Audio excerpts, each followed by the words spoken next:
Coach. 85-69 win over North Alabama to close out non-conference play. Can we have an opening statement, please? Yeah, really proud of our team today. That's always a very difficult game right before the break, especially when you're playing a good team. I was really proud of how our guys came out. We talked to them about sprinting to the finish line of non-conference, and I thought for the most part we did that today, and we got contributions from a lot of people today. I thought our defense was pretty good for the most part, but a good win and a good close to non-conference. A few weeks ago we were sitting here 1-3 and not playing very good basketball.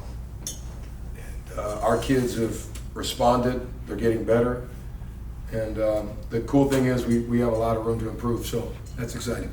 Thank you. We'll open it up to questions. Trey? Caleb, you mentioned he had a great half last game and didn't. And he scored. He was a 40-minute scorer. Talk about, was there a message there? Or? He must have heard me and then he shut me up.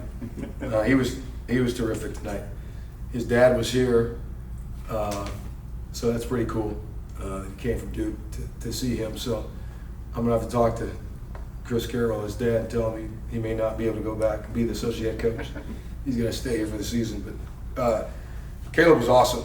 I thought he was good on both ends, and he can really score. He's a good player, and I think he's getting better. So that's not surprising, but fun for him. That was his career high to do that in front of your dad. It's pretty cool. Where's the biggest improvement you've seen your team make throughout this stretch? I think offensively, we're learning how to play together.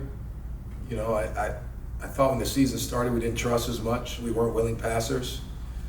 You're seeing the ball move a lot better. I think our spacing's better. We're just a lot more connected that way. And I think our defense continues to improve too. We've got to clean some things up. Like tonight, they shot 25 free throws. We can't do that. There was a stretch where we were one of the better teams in the country and not fouling.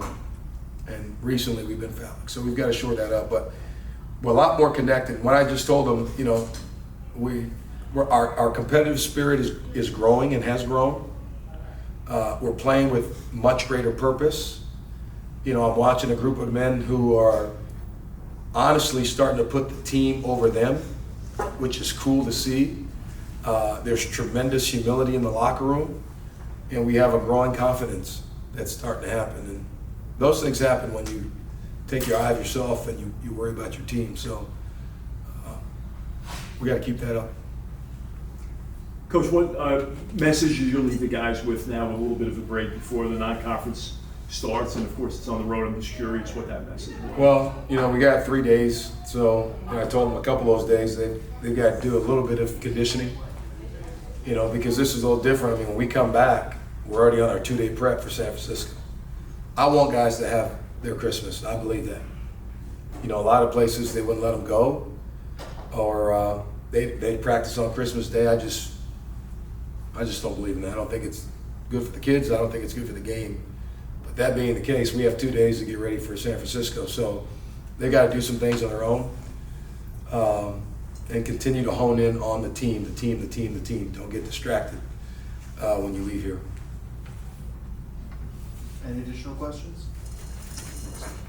I want to wish everybody a Merry Christmas, Thank you. Happy New Year, and we appreciate the support. We're looking forward to having our student body back when school comes around and filling Gersten up. So Merry Christmas.